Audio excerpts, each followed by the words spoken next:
Sumpah, ini hamburger steak paling sedap aku pernah makan. Tempat ni kat Hikiniku Tokome yang baru je buka kat Sunway Pyramid.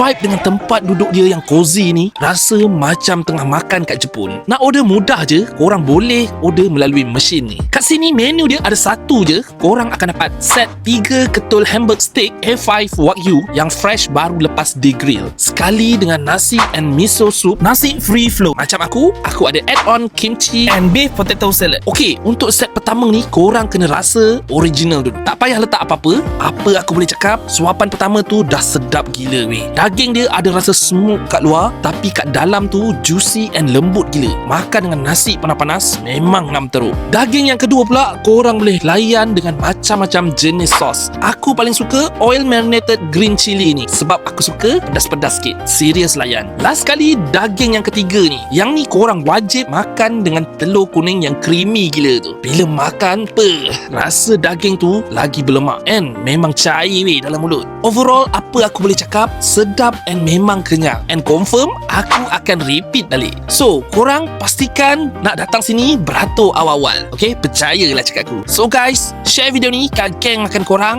and follow aku untuk konten-konten padu lagi. Let's go.